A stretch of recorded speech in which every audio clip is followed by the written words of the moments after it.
Assalamu alaikum. Today we will discuss communication and information technology.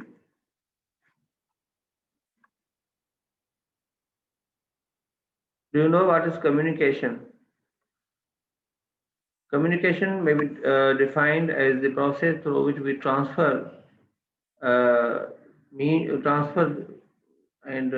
transfer some message and try to understand the meaning of that message. Okay, it is a process through which a particular message is transferred from sender to receiver, and the message is also understood by the receiver. Okay, so by transfer means the message was received in the form that can be interpreted by the receiver. Okay, how how we communicate, what we do in communication, we share our ideas, we transfer our knowledge, and we transfer certain message. That message contains something to be understood by the recipient. Okay, so you all know that we always engage in the exchange of the information. We always engage in sharing our ideas. We communicate with others. In social settings, communication is a norm, and so communication is something which we do very frequently. So in this way, we have to communicate. We have to share our ideas. We have to say something to some people. So the most important thing is that that message should be understood as it is to be conveyed. हाँ? हम communication में कोई ना कोई बात किसी को बताना चाहते हैं और वो बात उस तक पहुंच भी जाए और जिस तरीके से हम पहुंचाना चाहते हैं उस तरीके से समझी भी जाए, पहुंच भी जाए और समझी भी जाए। तो ट्रांसफर का जो मरहला है वो सिर्फ है एक बात को दूसरे तक पहुंचा देना। ठीक है, कम्युनिकेशन में दो जो है वो चीजें होती हैं, एक है ट्रांसफर ऑफ मैसेज, दूसरी है understanding of the meaning of the message. ठीक है, तो ट्रांसफर ऑफ मैसेज में आप जस्ट एक बात दूसरों तक पहुंचा देते हैं। फिर अंडरस्टैंडिंग बहुत इंपॉर्टेंट है।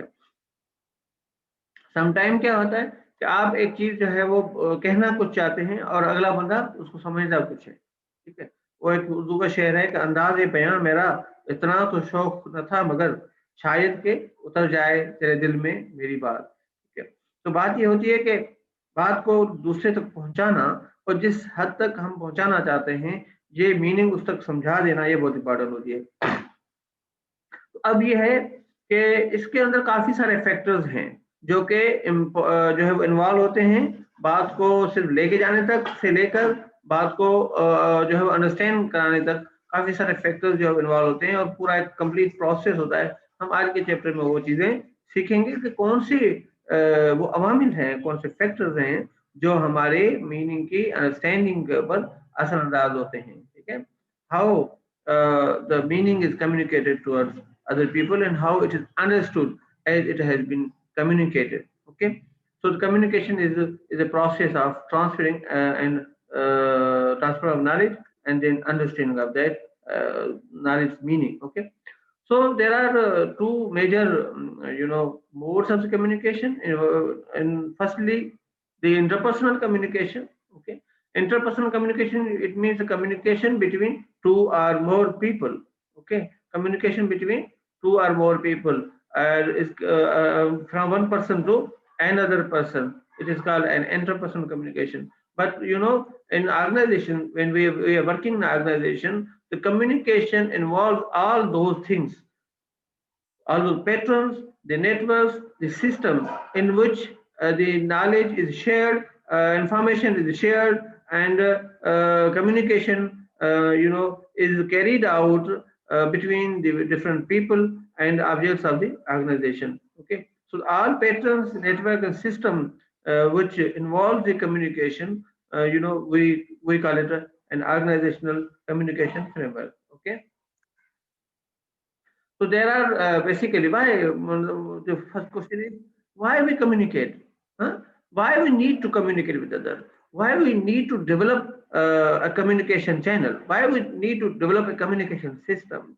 So there are major four functions which the communication has to perform. Firstly, the control. Second, the motivation, the emotional expression, and the information. Okay? So what are those? Communication also is helpful in controlling the people. Okay, why to control? Why we need to control? We have to direct the behaviors of the employees towards in a particular way, in a particular direction. We want to tell the people what to do and what not to do. Okay, so in that situation, we want to use communication as a tool to control the behaviors of the people. Okay. So there are definitely the formal and information communication channels which act as a control mechanism. Okay. Just to have a check, have a monitoring over the people's behavior, over the way the people engage in different activities. Okay. So the communication is, so whenever you receive any call from your manager and he says that, okay, gentlemen, you have to do this and this. Okay, so it is what? It is a message which is used as a control measure, which is used to control one's behaviors. Okay, so that is just something to control how we perform certain activities as an organization. Controlling का function क्या हुआ? Controlling के लिए communication का इस्तेमाल यूं है कि हमें उनके मुताबिक कम्युनिकेशन के जरिए हिदायत मिलती हैं अपनी बाला ऑफिसरों से और टॉप मैनेजमेंट से कि आपने ये काम करने, ये आपने नहीं करने। तो एक फंक्शन तो कंट्रोलिंग हो गया। सेकंड में फंक्शन है मोटिवेशन का। मोटिवेशन क्या होती है बेसिकली? ठीक है, देखिए सिर्फ ये बता देना कि ये आपने करना है और ये नहीं करना, ये काफी नहीं होता। ठीक है, क्योंकि ह्यूमन साइकोलॉजी है वो ये कहती है कि आप जो है वो लोगों को सिर्फ जो है वो ऑर्डर दे दें, मैसेजेस या चीजें इम्पोज कर दें, ये काफी नहीं होता। लोगों की जो इंट्रिंसिक जो विलिंगनेस है उसको डेवलप करने के लिए आपको मोटिवेशनल पैटर्न्स डेवलप करने पड़ते हैं या वो मोटिवेशनल टेक्निक्स यूज करनी पड़ती है। मोटिवेशन क्या है बेसिकली? मोटिवेशन ये है कि आप बंदे के एफर्ट्स के ऊपर, उसकी सोच के ऊपर किस तरह असरअंदाज होते हैं। आप कैसे बताते हैं कि भाई ये करना है तो क्यों करना है? क्योंकि जब भी आप किसी को बताया कि ये आपने काम करना है तो वो बंदा सोचेगा what is in it for me, है मैं ये क्यों करूं भाई, उसके मुझे क्या फायदा मिलेगा, कौन सा मुझे अगर मैं ना करूं तो क्या नुकसान होगा। ठीक है, तो ये चीजें होती है। तो ये हमेशा हमेशा हम वो चेक करना चाहते हैं कोई भी एक्टिविटी, उसकी हम सिग्निफिकेंस नोट करना चाहते हैं, तो उसका हमारी लाइफ पे क्या फायदा पड़ेगा, हमारे सोच पे, हमारे अमल पे, हमारे आउटकम पे क्या फायदा आएगा। तो वो चीजें हम देखते हैं, तो हम फिर ऐसा करते हैं कि उसके वजह से उसके लिए हम मोटिवेशनल टेक्निक्स यूज करते हैं। उसमें हम क्या करते हैं कि communication basically what does it do? It clarifies for the employees what is to be done, how well they have to do, and what can be done to improve the performance. Huh? So motivation is just to tell them how you can perform that activity and what will be the benefits of those activities. What are the likely outcomes if you put more effort, if you put more hard work into it. Okay, so motivation is realizing the people that they have the capacity to perform certain tasks in a better way. So how you can utilize your capacities in order to achieve your organizational goals. So you use the communication as a channel, as a medium to engage the people into the work more with more commitment and more hard work. Okay, so that is something to motivate the people, and for that the communication is used. Third, communication function is to uh, express your emotions. What are those emotions? Emotions are just like the emotions can be classified into two categories: the positive emotions and the negative emotions. So sometimes we have to share our happiness, our sadness, our approval, our disapproval, our anger, our hate, our love, our likeness, uh, to about something, some person, some object, some event. Okay, so this is what this is. These are our emotions. We have to express those emotions. Okay, so social interaction in the form of work group communication provides a way for the employees to express themselves, express your inner side. Hmm? What you think about something, how you feel about something, how you intend to behave in a particular way. So this is what is expressed through interpersonal communication. So the communication is one way, to express our inner, our emotions, and what we think about something, some people, some person, some objects, some situations. Okay. Another function is the function of information, sharing of information, exchange of information through communication. The individuals and work groups need information to make decisions or to do their work. So the communication is used to share the information, exchange the information, receive the information, analyze the information. What is the information? It is a knowledge about something.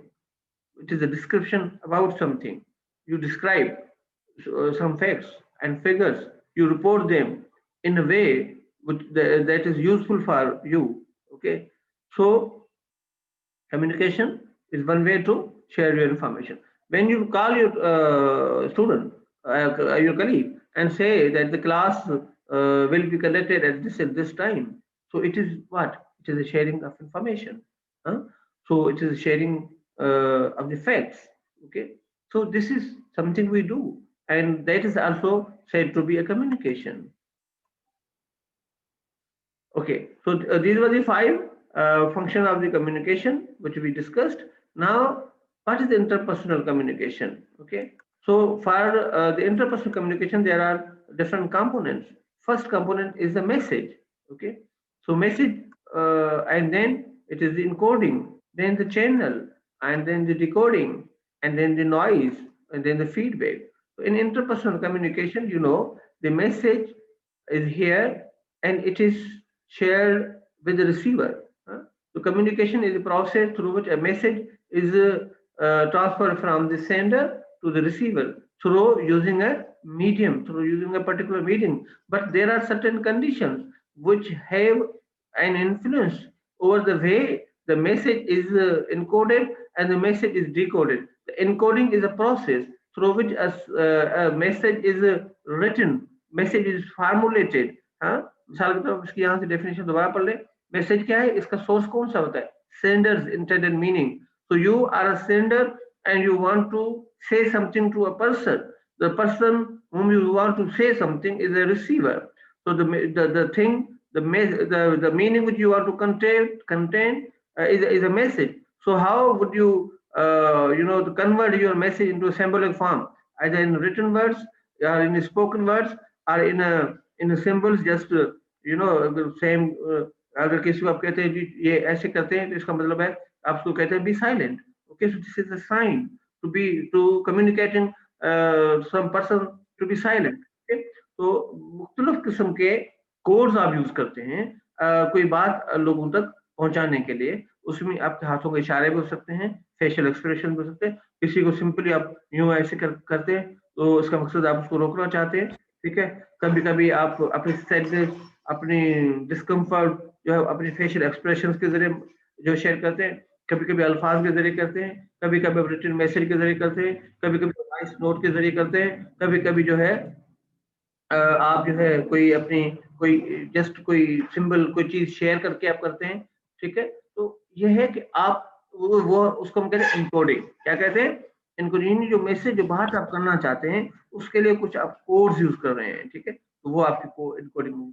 Channel क्या है? Medium through which you want to send the message. The medium is the channel is the medium through which a message will travel. Okay, so now I am speaking to you through what? Through utilizing of information technology, using an application called Zoom. Okay, so this is the virtual transference of a message from the sender to the receiver. Okay, I'm using language English and Urdu in order to tell you something. Okay, I'm also using some additional things like my facial expressions, the tone, the use of words, use of hands. All these things are also used to communicate my meaning, communicate my message towards you. Okay, so this is the channel through which this message is traveling, and in order to reach you people, the audience, the receivers. Okay, so there are certain process at the hand of the receiver, and we call it decoding message. Okay, so it is retranslation of the message. Okay, So what I want to tell you and how you understand it might be different just because of certain things. There are certain disturbances, there are certain interferences which impact the transference, the process of transfer of the message. We call it the noise. है ना? So let us discuss here. This is the communication process. अब यहाँ पे क्या हुआ, there are two parties involved in communication. In the simple interpersonal communication, at least there are two parties involved, two parties, not two persons. There might be many persons, okay, but there are two parties. One can be defined as a sender, and another maybe as a receiver, okay. So in the process, from the sender to receiver, what travels, what is the thing which travels? It is the message which travels, okay. It is the message which has to travel, and how it travels, which one is responsible to carry, to transfer that message, to carry that message, is called a medium, is called a channel, is called a medium or channel. So the things which have an influence, sometimes positive, sometimes negative, so we call it a noise, okay. Sometimes noise is called the disturbances, any disturbances which are there to just negatively impact on this process, so we call it noise. से for example noise में क्या है, अभी आप आपके पास environment है वो uncomfortable है, आप किस तरह बैठे हुए हैं और कोई लोग आपके सामने साथ बात कर रहे हैं, या आपके इंटरनेट की कनेक्टिविटी के इशू हैं, या आप सम टाइम मल्टीटास्किंग कर रहे हैं, ठीक है, या जो है वो किस तरीके से और भी चीजें होती हैं जो कि आपके मैसेज की ट्रांसफरेंस तक असरअंदाज हो रही हैं, तो वो आप समझिए कि जिस तरीके से बात हम पहुंचा रहे हैं वो आप तक नहीं पहुंच रही, ठीक है। फिर एक और चीज होती है, एक और उसको हम कहते हैं लूप कहते हैं, और that is the feedback loop. Feedback loop क्या है, मैसेंजर जो है, सॉरी जो रिसीवर है, वो वापस उसी तरीके से उसको एक फीडबैक देता है, एक्नॉलेजमेंट देता है कि वो बात उस तक पहुंच गई या नहीं पहुंच गई और किस तरीके से पहुंची, ये एक फीडबैक लूप है। तो this is the process through which a message is shared, it transferred from the sender to receiver। ये बात समझ में आ गई?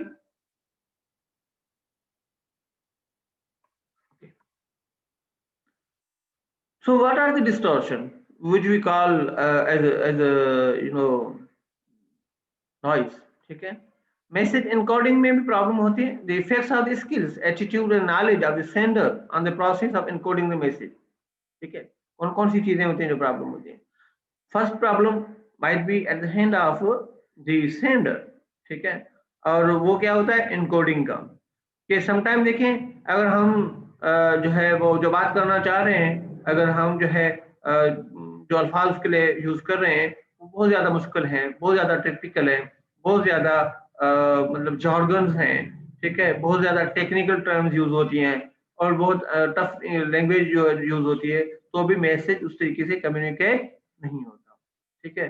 तो ये बात होती है कि आप किस तरीके से जो है वो चीजें कर रहे हैं, इसके ऊपर जो स्किल्स, एटीट्यूड एंड नॉलेज है सेंडर की, वो भी एनकोडिंग के मरहले पर असरअंदाज होती है, ठीक है।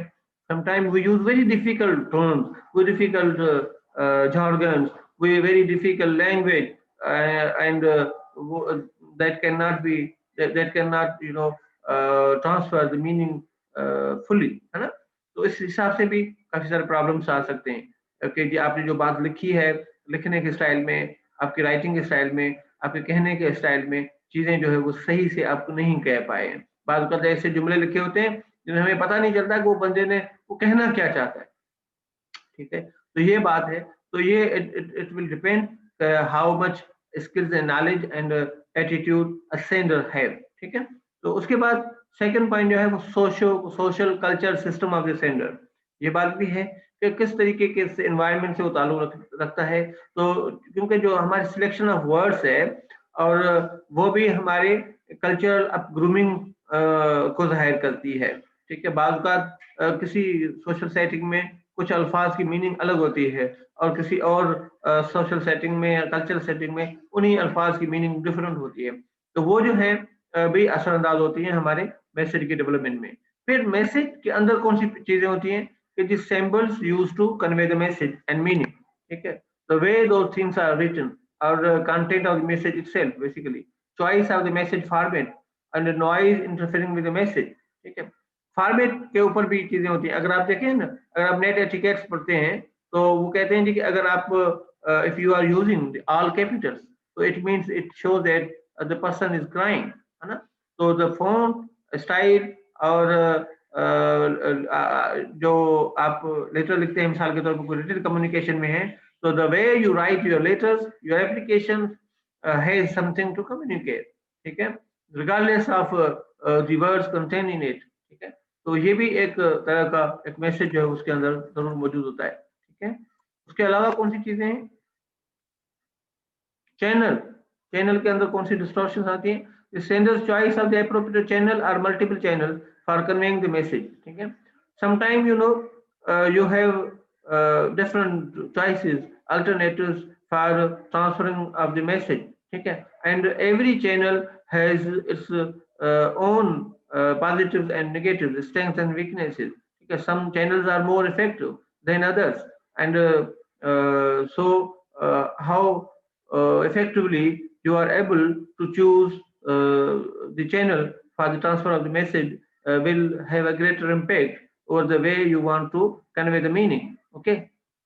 मिसाल के तौर पर आप देखें कि समटाइम जो है वो ऑनलाइन मेथोडोलॉजी बहुत इफेक्टिव होती है और समटाइम इट इज नॉट, ठीक है, it can not be compared with face to face communication, ठीक है। तो समटाइम आप जो है वो एक रिटन मैसेज लिखते हैं क्या नाम है व्हाट्सएप पे या किसी पे, तो वो मैसेज जो है वो ऐसी मीनिंग जो है वो शो करता है जो कि अगर सेम बात अगर आप रूबरू किसी को कह दें तो वो शायद वो इतनी ज्यादा बुरी ना लगे, ठीक है। मगर बाद बात हम जो है वो एक जो छोटा सा मैसेज हम लिख लेते हैं, उस मैसेज में अगले बंदा जो है उसको बिल्कुल उलट जो है उसका उसकी मीनिंग इंटरप्रेट करता है, क्योंकि हम जब बात करते हैं तो बात करने वक्त हमारे पास जो है वो हम अगली स्लाइड में पढ़ेंगे कि एक नॉन वर्बल चीजें होती हैं जो कि अटैच होती हैं, ठीक है। मिसाल के तौर पर मैं बात कर रहा हूँ तो उसकी जो टोन है वो भी एक मीनिंग कम्युनिकेट कर रही है या उसमें एडअप कर रही है, ठीक है। और वही बात अगर मैं जस्ट सिंपली मतलब मैसेज में लिख के बता देता हूँ तो लोगों को समझ में नहीं आती या उसको गलत इंटरप्रेट करते हैं, ठीक है। उसके बाद रिसीवर के एंड पे भी कुछ चीजें होती हैं और वो अगेन उनकी जो है स्किल्स, एटीट्यूड एंड नॉलेज कि वो रिसीवर किस तरीके से उसको डिकोड करता है, ठीक है। और देखें एक मैथमेटिक का जो है वो सवाल आपके सामने एक्सप्लेन कर दिया जाता है, आपका जो है वो 10-15 बंदे बैठे हुए हैं और टीचर जो है बड़ी जबरदस्त तरीके से एक्सप्लेन करता है, मगर आपको पता है कि स्टूडेंट्स की जो लेवल ऑफ अंडरस्टैंडिंग है, इंडिविजुअल अंडरस्टैंडिंग जो है वो it will depend upon the way they are skillful, the way they have varied skills in the field of mathematics, okay। तो कुछ स्टूडेंट्स को बहुत जल्दी चीजें समझ में आ जाएंगी, कुछ को लेट समझ में आएंगी या कुछ को बिल्कुल नहीं आएंगे, ठीक है। तो ये उनकी नॉलेज स्किल्स एटीट्यूड के ऊपर है कि वो उस बात को किस तरीके से लेते हैं, क्योंकि एक जो टीचर है, जो कम्युनिकेटर है, जो सेंडर है, वो तो अपने तरीके से बात बताता है, फिर किस तरीके से आप उसको लेते हैं और इंटरप्रेट करते हैं ये हर बंदे की अपनी जो स्किल लेवल है या उसकी जो एटीट्यूड्स है उसके ऊपर फर्क पड़ता है। इसके लिए है कि आपकी प्रीवियस एजुकेशन कितनी है और आपके पास जो है वो किस लेवल की कैपेसिटी है कि आप उन एजुकेशन को यूटिलाइज कर सकते हैं, और आपकी एटीट्यूड ये है कि आप उसका लेवल ऑफ इंटरेस्ट आपका क्या है, आप उस चीज को जो आप तक मैसेज जो पहुंचाया जा रहा है उसको आप कितना अच्छा समझते हैं, कितना बुरा समझते हैं, ये आपके ऊपर है। क्योंकि बाद बात अगर एक सब्जेक्ट एक टॉपिक के ऊपर बात हो रही है, आपको वो टॉपिक पसंद ही नहीं है तो आप उसके ऊपर गौर भी नहीं करेंगे और उसको आप जो है ध्यान से सुनेंगे भी नहीं, तो यकीनन आपको वो बात जो है वो सही से वो मैसेज आप तक ट्रांसफर ही नहीं होगा, उस लेवल तक आप उसको लेकर ही नहीं जाएंगे जिस तक लेवल तक आपको एक सेंडर जो है वो बात को पहुंचाना चाहता है, ठीक है। तो दूसरी बात ये है कि जब एक ऐसा मैसेज जो हमारी प्रीवियस नॉलेज के साथ मैच करता हो वो हमें आसानी से समझ में आ जाता है, ठीक है। एक बिल्कुल न्यू चीज जो है जो कि जिसका हमारे पास नॉलेज ना हो तो वो हमें चीजें समझ में नहीं आती। मिसाल के तौर पर आपको सामने एक स्पेस साइंस की बात कर दी जाए और कोई इस तरह की फील्ड के बारे में बात की जाए जो बिल्कुल आपके लिए यूनिक है और आपको उसके बारे में बिल्कुल भी आइडिया नहीं है, तो यकीनन वो आपको वो चीजें जो है वो समझ में नहीं आएंगी और आपके सर के ऊपर से गुजर जाएंगी, ठीक है। तो ये आमतौर पर होता है कि जो है वो जो चीजें हमारे एक्सपीरियंस के साथ मैच नहीं करती, हमारे ऑब्जर्वेशन के साथ मैच नहीं करती, हमारे एजुकेशन के साथ मैच नहीं करती और हमारे डेली एक्सपीरियंस और डेली जो है रूटीन लाइफ के साथ मैच नहीं करती, वो हमें इतनी आसानी से इतनी जल्दी समझ में नहीं आती। ठीक है, तो ये बात ज़रूरी होती है कि जब भी आप कोई मैसेज कन्वे करना चाहते हैं, दूसरों तक पहुँचाना चाहते हैं, तो आप यकीन करें कि उसको साथ रिलेट करें, उनकी प्रीवियस नॉलेज और उनकी जो लेवल ऑफ अंडरस्टैंडिंग है, उनके साथ रिलेट करके बात करेंगे, उसके लेवल पे आके बात करेंगे, तभी वो चीज़ें उन तक समझ में आएँगी और उनको बेहतर तरीके से समझ में आएँगी। ठीक है? तो ये जो है वो एक प्रोसेस था कि इंटरपर्सनल कम्युनिकेशन का प्रोसेस क्या है और उसके अंदर जो डिस्टॉर्शंस हैं, उनको हम किस तरीके से कंट्रोल कर सकते हैं। यकीनन जो सोशल और कल्चरल सिस्टम है रिसीवर का, वो भी इसके ऊपर असरदार होता है। Then we call it feedback loop.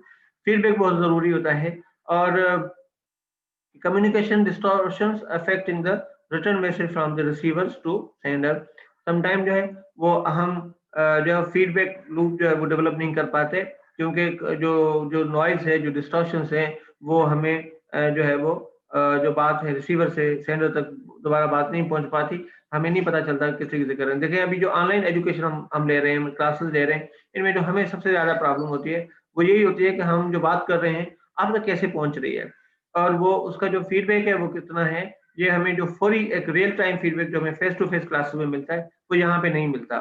ठीक है?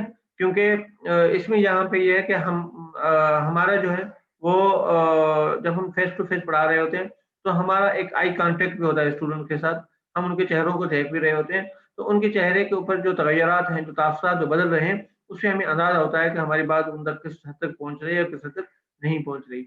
अब ये जो तरीक़ेकार है जो इस वक़्त हमने अपनाया है या जिसमें हम दूसरे जो स्टूडेंट्स हैं उनकी वीडियोज़ भी ऑफ होती हैं, तो हमें नहीं पता होता कि आप तक वो बात किस तरीके से पहुँच रही है और आया वो बात आप सुन भी रहे हैं, नहीं सुन रहे हैं और किस तरीके से वो कर रहे हैं, वो हमें वो जो फीडबैक है, फौरी फीडबैक है, वो हमें नहीं मिलता होता। तो ये डिस्टॉर्शंस हैं इस मीडियम की। बात समझ में आ रही है? तो कुछ मीडियम्स ऐसे होते हैं जो कि इफ़ेक्टिव होते हैं और कुछ मीडियम जो है वो इफ़ेक्टिव नहीं होते और बात उस तक कम्युनिकेट नहीं होती। ठीक है? तो बात हो रही थी कि जी इंटरपर्सनल कम्युनिकेशन के कौन-कौन से मेथड्स हैं और इंटरपर्सनल जो यानी from one person to another person how can we communicate what are those different ways. तो जो मोस्ट इफेक्टिव वे है that is the face to face way कि जिसके तहत आप जो सेंडर है और जो रिसीवर है they are sitting before each other. ठीक है? And you are telling something to another person. ठीक है? उसमें क्या होता है?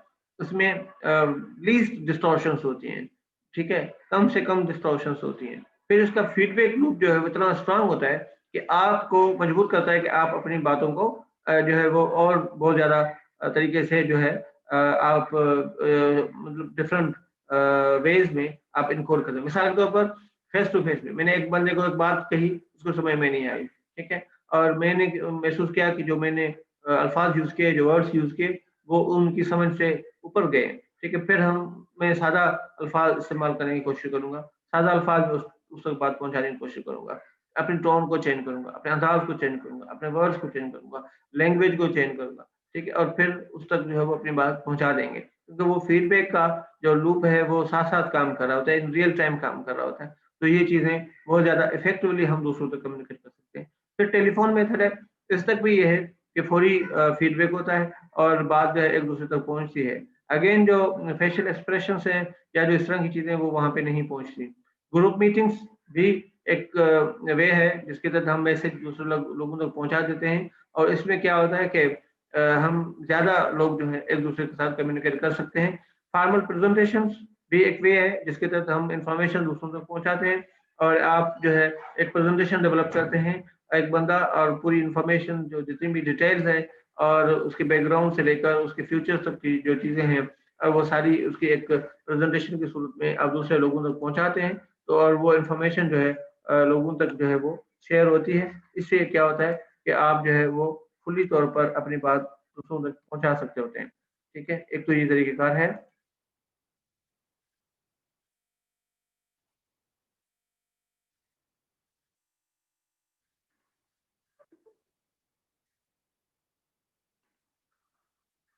तो इसके नेक्स्ट क्या है फॉर्मल प्रेज़ेंटेशन के अलावा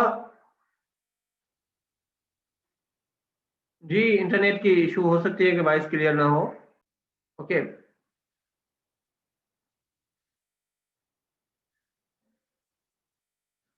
फॉर्मल प्रेजेंटेशन के अलावा जो चीजें होती है वो मेमोज या लेटर्स होते हैं, और लेटर्स के जरिए भी एक बात दूसरों तक पहुंचा दी जाती है। उसमें फीडबैक जो है वो भी आ सकता है, मगर वो थोड़ा सा लेट फीडबैक होता है। जिस तरह फेस टू फेस, टेलीफोन और ग्रुप मीटिंग और फॉर्मल प्रेजेंटेशन में जो है वो फौरी रियल टाइम में हमें मिल रहा होता है फीडबैक। यहाँ मेमोज और लेटर्स और वो जो हम सेंड करते हैं बाय डाक या किसी भी जरिए से, तो उनमें समझे कि हमें लेट फीडबैक मिलता है। बहरहाल ये है कि एक रिकॉर्ड जो है वो कीप होता है, और हम वो इन्फॉर्मेशन दूसरों तक सही तरीके से पहुंचा सकते हैं। बड़ी डिटेल्ड इन्फॉर्मेशन वहां तक पहुंच जाती है। ट्रेडिशनल मेल सिस्टम के तहत भी जो है वो बात एक जगह से दूसरी जगह पहुंच जाती है। और एक पुराना तरीकाकार था जो कि फैक्स मशीन्स का, और अब क्योंकि ये बहुत ज्यादा इस्तेमाल नहीं होता, तकरीबन ऑब्सोलीट हो गया है। पर फैक्स मशीन एक ऐसी मशीन जो टेलीफोन के साथ अटैच होती थी, और उसके जरिए जो पेपर्स या जो लेटर्स हैं या जो डॉक्यूमेंट्स हैं वो दूसरों तक पहुंचा दिए जाते थे। और कुछ पब्लिकेशंस भी हैं, या जो आप जनरल पब्लिकेशंस या रिसर्च आर्टिकल लिखते हैं, या आप जो है वो अखबारों में कॉलम लिखते हैं, या कुछ तरह की जो पब्लिकेशंस हैं जो डेवलप करते हैं और रिपोर्ट्स जो है वो पब्लिश करते हैं, तो वो भी एक किस्म का कम्युनिकेशन है दूसरों तक पहुंचाने का। बुलेटिन बोर्ड्स डेवलप कर दिए जाते हैं, जहाँ पे नोटिस बोर्ड वगैरह पे चीजें लिख दी जाती हैं, इंफॉर्मेशन लोगों तक शेयर की जाती है। ऑडियो और वीडियो टेप्स का एक तरीकेकार था इस दौर में, कि आप अपना मैसेज जो है ऑडियो में या वीडियो में रिकॉर्ड करते और फिर टेप्स की सूरत में दूसरों तक पहुंचा देते। ठीक है। और दूसरा हॉटलाइन्स होती हैं। हॉटलाइन जो है वो भी एक टेलीफोन का एक सिस्टम है जिसके तहत वन ऑन वन जो है वो फोन जो है वो कनेक्टेड होते हैं, और एक दूसरे के साथ मैसेजेस या बातचीत जो हो सकती है। ईमेल का जरिया है, कंप्यूटर और इंटरनेट टेक्नोलॉजी को यूज करते हुए हम ईमेल करते हैं।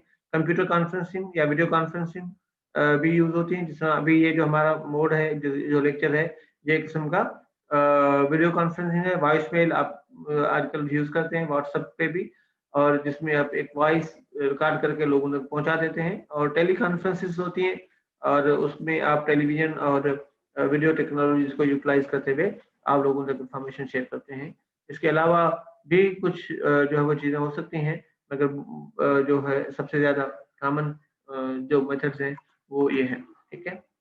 अब इन मेथड्स को अगर हम जो एवेलुएट करते हैं जब, तो कौन से फैक्टर्स हैं जो हम देखते हैं कि हम किस मेथड को किस तरीके से एवेलुएट करेंगे। तो सबसे पहले तो हम देखेंगे कि फीडबैक का, जैसे मैं बता रहा था कि फेस टू फेस में अगर आप देखें तो सबसे ज़्यादा फीडबैक, स्ट्रॉन्ग फीडबैक और रियल टाइम फीडबैक आता है।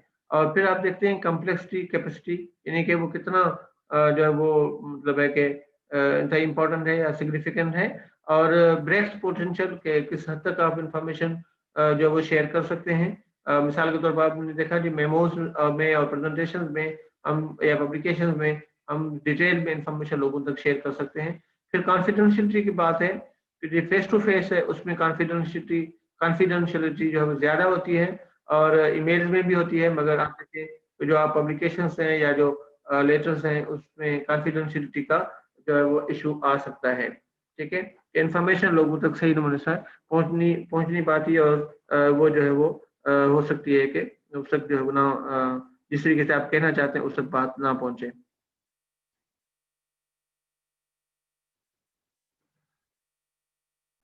So the next we were discussing the confidentiality. We compare different method with regard to the confidentiality of the medium. Okay, मैंने जिस तरह बात की कि अगर आप फेस टू फेस बात करेंगे तो उसकी कॉन्फिडेंशियलिटी ज़्यादा होती है एज कम्पेयर टू कि आप लेटर लिखें या बोर्ड पे लिख दें जो है वो कोई बात। तो यकीनन अगर तो इस मामले में जो है वो डिफरेंट मीडियम जो है कॉन्फिडेंशियलिटी के परस्पेक्टिव में डिफरेंट होते हैं, उनकी इंपॉर्टेंस जो मुख्तलिफ होती है। ठीक है। हम उस हिसाब से भी चेक करते हैं। अगर हम समझते हैं कोई ऐसी बात है तो हम बाज़ औक़ात जो है हम जो है वो टेलीफोन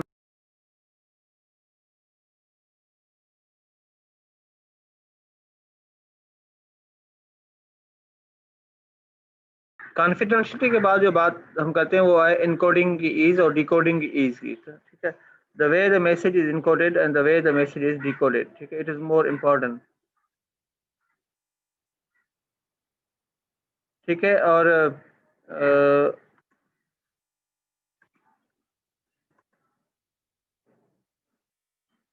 उसके बाद जो नेक्स्ट चीज़ है टाइम स्पेस कांस्टेंट, ठीक है, टाइम आपका कितना लगता है।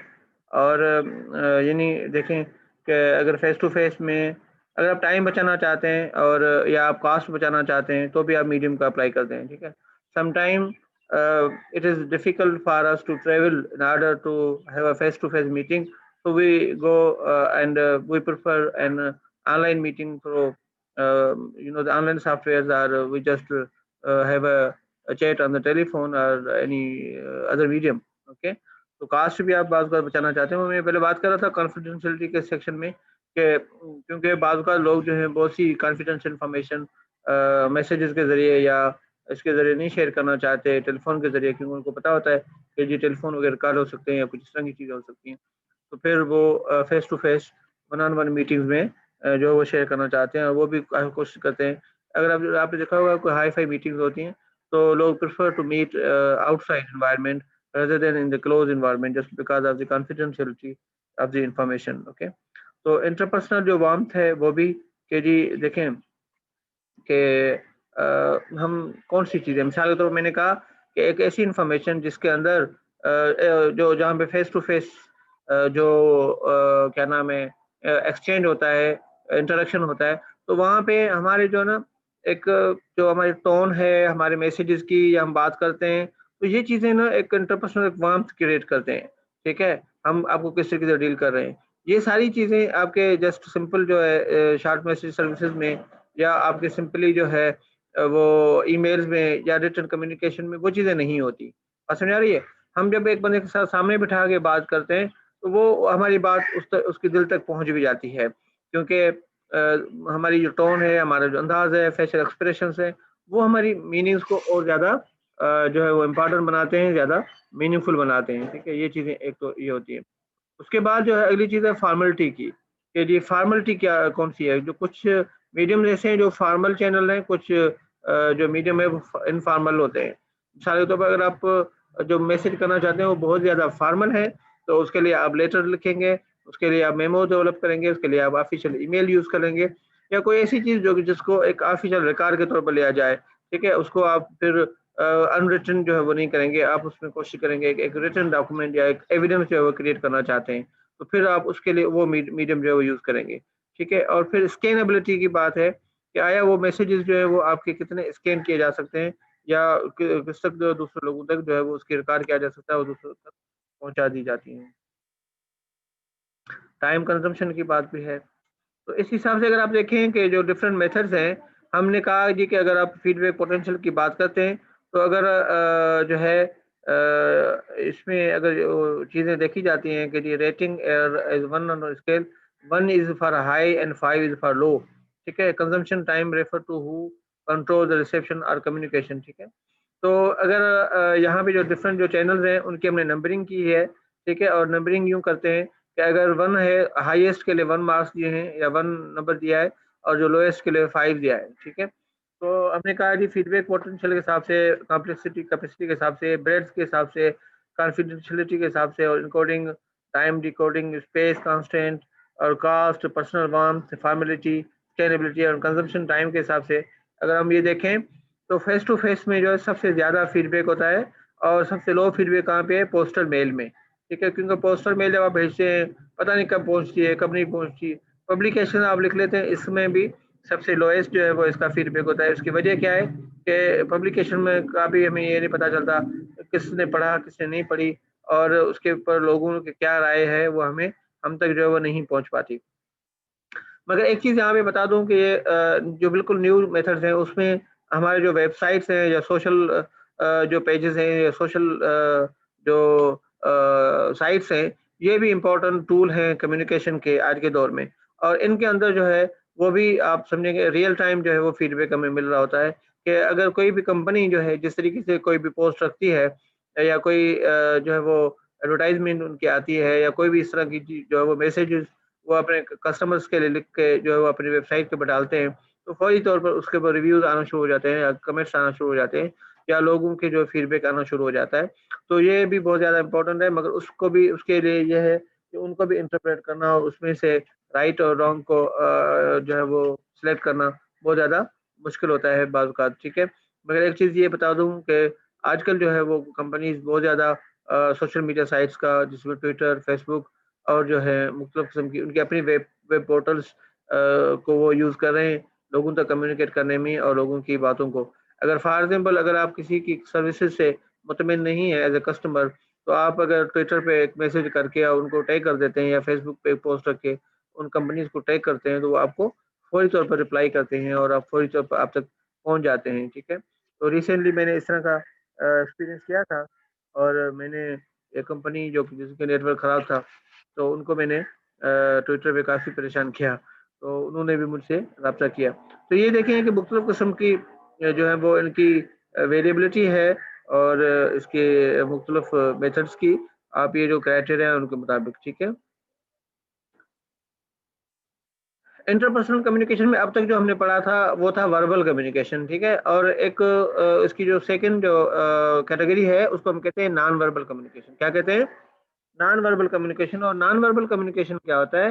नॉन वर्बल कम्युनिकेशन ये कि it communication that is transmitted without words, ठीक है, anything which we use to communicate something meaning but without any words, ठीक है, और उसको हम क्या कहते हैं? Non verbal communication. और मिसाल के तौर पर साउंड है विद स्पेसिफिक मीनिंग और वार्निंग, ठीक है, तो ये साउंड भी आप यूज करते हैं। और मिसाल के तौर आपने देखा होगा जो ट्रैफिक के एहलकार है उनके पास सीटियाँ होती हैं और सीटी बजाने के बाद वो किसी को रोकते हैं या किसी को इशारा देते हैं, या तो कोई ये जो है वो यूज़ करते हैं, ठीक है।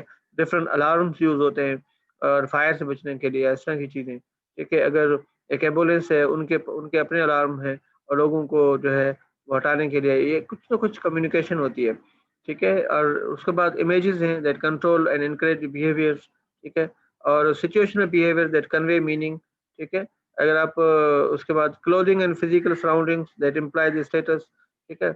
यकीनन जो ड्रेसिंग है, क्लोथिंग्स हैं, ये भी बताती हैं कि जो आप फॉर्मली सेटिंग में जो है वो बात कर रहे हैं या इनफॉर्मली जो है वो कम्युनिकेट कर रहे हैं, ये बहुत ज़्यादा इंपॉर्टेंट चीज़ें होती हैं। उसके अलावा बॉडी लैंग्वेज है, ठीक है, ये भी नॉन वर्बल कम्युनिकेशन का सबसे ज़्यादा इम्पोर्टेंट चीज़ है, जो कि आपकी वो है आपकी बॉडी लैंग्वेज। वो ये आपको देखें, एक एक या दो आप ना एक वक्त में 2-3 चीज़ें कम्युनिकेट कर रहे होते हैं। मिसाल के तौर पर जब आप एक बात कर रहे हैं, तो लोग जो हैं वो सिर्फ़ आपकी जो है अल्फाज से आपकी नॉलेज को शेयर मतलब इंटरप्रेट करते हैं, अंडरस्टैंड करते हैं कि आपके पास नॉलेज कितना है, वो आपकी नॉलेज कितनी अपडेटेड है। मिसाल के तौर पर अगर आप एक बात कर रहे हो, आप उसके साथ रेफरेंस दे रहे हैं, आप लेटेस्ट रेफरेंस दे रहे हैं, तो हमें ये अंदाज़ा होगा कि ये बंदा जो है बड़ा अपडेटेड है और उसके पास जो है वो काफ़ी ये नॉलेजेबल बंदा है। इसके पास जो है अपडेटेड इन्फॉर्मेशन मौजूद है और हमें ये भी अंदाज़ा होगा कि ये इसकी रीडिंग हैबिट्स बेहतर हैं। हमें ये भी अंदाज़ा होगा कि ये अपनी बात को बात करने तक इसके पास स्किल्स हैं, ठीक है। मगर उसकी जो है जेस्चर्स जो होंगे और जो फेशियल एक्सप्रेशंस हैं या जो दूसरी बॉडी मूवमेंट्स हैं, उससे पता चलेगा वो कितना कॉन्फिडेंट है। अगर एक बंदा बार-बार नाक को हाथ कर रहा है, हाथों को इस तरह रगड़ रहा है या ऐसे-ऐसे छत के ऊपर देख रहा है, ठीक है, या इस तरह बात कर रहा है या उसकी साँस फूल जाती है या उसके जो है वो टाँगें शिवर हो रही हैं, अल्फाज उसके कट रहे हैं, ठीक है, और कभी-कभी वो बाहर देखता है, दरवाज़े के बाहर देख रहा है, ठीक है, तो इस तरह की जब चीज़ें वो कर रहा है, इसका मतलब है कि ही इज़ अनकम्फर्टेबल या शी इज़ अनकम्फर्टेबल और उसके अलावा उसमें कॉन्फिडेंस नहीं है। हम ये समझेंगे कि वो जो है क्या नाम है मतलब कंफर्टेबल फील नहीं कर रहा और ये चीज़ें जो है वो ये क्या कम्युनिकेशंस होती हैं? ये उसकी जो जेस्चर्स हैं वो कम्युनिकेट करते हैं। जेस्चर्स क्या है कि जो हम हाथों के इशारे, मूवमेंट्स जो है हमारी वो हमारे जेस्चर्स हैं। पोस्चर्स भी हैं, वो भी इम्पोर्टेंट होते हैं। अब खड़े होने का जो आपका स्टाइल है वो क्या है? पोस्चर्स से भी आपका या बैठने का स्टाइल, खड़े होने का स्टाइल से पता चलता है। देखिए ये एक बहुत बड़ी जो है वो फर्दर एक फील्ड है। अगर आप इसको फर्दर देखें कि ये ब हालाँकि हम समझते हैं कि जो मैनेजमेंट स्टूडेंट्स के हैसियत से आपको अलग से भी ये बुक्स जो है वो पढ़नी चाहिए। आपको अंदाज़ा करना चाहिए कि हमारे जो बॉडी लैंग्वेजेज़ हैं, वो किस तरीके से असरअंदाज़ होती हैं लोगों तक, ठीक है? देखिए अगर आप बात कर रहे हैं, तो आपके बात करने के स्टाइल से, आपके बैठने के स्टाइल से बंदा कम्युनिकेट करता है कि जी ये बंदा कितना कॉन्फिडेंट है, कितना डिसिप्लिन्ड है और कितना ओबीडिएंट है या कितना एग्रेसिव है, ठीक है? ये सारी चीज़ें आपकी बॉडी लैंग्वेज आपको बताती है। फेशियल एक्सप्रेशंस जो हैं they are the greater source, rich source to communicate our emotions, है ना? So it is not only the words, but the facial expressions are accompanied with the words when we are sharing certain emotions. say in anger, you are not only using very harsh words, but your face is blushed, ठीक है, and become reddish, okay, और your eyes become swollen, आपकी आंखें सूज जाती हैं और आप ऐसे गुस्से में हो जाती हैं आंखें, और वो आप जो है क्या नाम है, आपका चेहरा लाल हो जाता है, तो ये जाहिर करता है कि बंदे को गुस्सा है।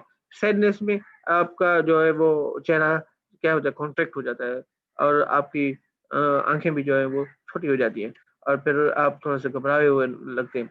तो अभी ये फेशियल एक्सप्रेशन डिफरेंट, जो इमोजीज अभी आप इमोजीज शेयर करते होते हैं, तो इमोजीज के जरिए भी जो है वो आप अपने इमोशन कम्युनिकेट करते हैं, मगर ये इमोजीज बेसिकली क्या है, ये reflection of our different faces है, ठीक है। तो हमारे जो फेसेस जो चेंज होते हैं, तो ये फेशियल एक्सप्रेशंस की बात होती है। फिर इसमें हम कहते हैं कि इंटरपर्सनल कम्युनिकेशन में कौन से बैरियर्स आते हैं, ये बड़ा समझना ज़रूरी है। और वो बैरियर्स जो हैं हमारे मुख्तलिफ किस्म को यूज़ करते हैं, filtering, emotion, information overload, defensiveness, language और नेशनल कल्चर जो है वो एक बैरियर के तौर पर आते हैं। फ़िल्टरिंग क्या है? ये फ़िल्टरिंग का प्रोसेस क्या है? It is a deliberate manipulation of information to make it appear more favourable to the receiver, ठीक है? तो फ़िल्टरिंग क्या होता है कि आप इन्फॉर्मेशन को कट शॉर्ट करते हैं। आप सिर्फ़ वो इन्फॉर्मेशन देना चाहते हैं जो कि रिलेवेंट है और जो आपके ऑब्जेक्टिव्स को सेट करती है। इसमें हम कुछ डिस्टॉर्ट करते हैं इन्फॉर्मेशन को, हम कुछ इन्फॉर्मेशन को हाइड करते हैं, या हम कुछ इन्फॉर्मेशन को मैनिपुलेट करते हैं। ठीक है? बात को जो है वो दूसरों तक पहुँचा देते हैं, इस तरीके से पहुँचाते हैं जिसमें जो है वो ताकि आप आपके लिए फ़ेवरेबल कंडीशंस क्रिएट हो जाएँ। ठीक है? आप ओरिजिनल बात जो है वो नहीं बताते। ठीक है? ये फ़िल्टरिंग है। ठीक है? कुछ चीज़ें बताते हैं, कुछ चीज़ें छुपा देते हैं, हाइड को एक देखें, एक होता है झूठ बोलना, एक होता है सच न बोलना। ये दोनों अलग-अलग जो है वो चीज़ें होती हैं।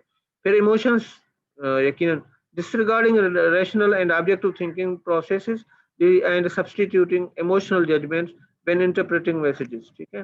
तो जब मैसेज आपके पास आता है या कोई भी चीज़ आप पढ़ते हैं, तो आप अपने इमोशंस के शिकार हो जाते हैं। तो जब इमोशनल एंगल से आप मैसेजेस को पढ़ते हैं, तो फिर आप ओरिजिनल मीनिंग तक नहीं पहुँच पाते, ठीक है? तो आपके इमोशंस जो हैं वो आपकी ओरिजिनल जो मीनिंग है उसके ऊपर हावी हो जाते हैं। उसके बाद है information overload, being confronted with a quantity of information that exceeds an individual's capacity to process it, ठीक है? ये सबसे बड़ा प्रॉब्लम होता है कि आप कितनी इंफॉर्मेशन एक वक्त में जो है वो प्रोसेस कर सकते हैं। यही बात है कि मल्टीटास्किंग जो लोग करते हैं वो एक हद तक तो ठीक होती है, मगर जब एक से ज़्यादा जो है वो आप एक्टिविटीज़ में बैक वक्त इन्वॉल्व होते हैं, तो फिर आप इंफॉर्मेशन को सही से प्रोसेस नहीं कर पाते और कहीं न कहीं आप गलती कर जाते हैं। इस वजह से ये होता है कि जो है वो इंफॉर्मेशन प्रोसेसिंग के लिए आप एक वक्त में जो है वो कितने चैनल्स को आप डील कर सकते हैं, हैंडल कर सकते हैं, और अगर उस कैपेसिटी से एक्सीड जब करती हैं, तो भी डिस्टॉर्शंस आ जाती हैं और हमारे मैसेजेस को हम सही से अंडरस्टैंड नहीं कर पाते या कम्युनिकेट नहीं कर पाते। उसके बाद है डिफेंसिवनेस, ठीक है? When threaten reacting in a way that reduces the ability to achieve mutual understanding, ठीक है? तो ये डिफेंसिवनेस भी एक एबिलिटी है या एक कंडीशन है कि जब भी आप कम्युनिकेशन कर रहे हैं और एक बंदा जो है आपको ऐसी बात करता है कि जिससे आपको जो है वो आपकी सेफ्टी जो है वो अंडरमाइन होती है, आप समझते हैं कि जी ये आपके लिए खतरनाक है, तो फिर आप अगली बात को उसकी अंडरस्टैंड करने के बजाय आप अपने डिफेंस के ऊपर थिंकिंग करना शुरू कर देते हैं। लैंग्वेज भी इतना इम्पोर्टेंट है, different meanings of and specialised jargons in which sender uses words can cause receivers to misinterpret their messages.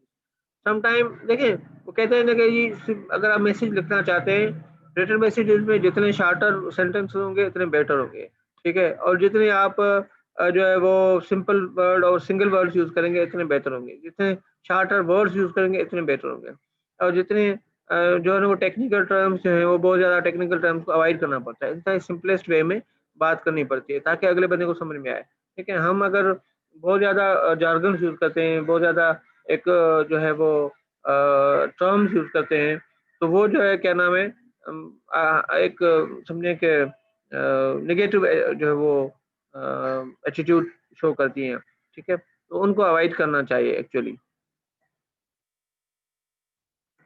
National culture जो है वो भी इन्फ्लुएंस करता है कि जी हम किस तरीके से लोगों को तक बात पहुंचाते हैं, और हमारी इंफॉर्मेशन क्योंकि मुख्तलिफ कल्चर्स में मुख्तलिफ बातें ऐसी होती हैं जो कि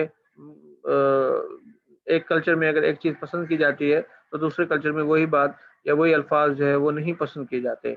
वही इशारे, इवन साइन जो है वो नहीं पसंद किए जाते।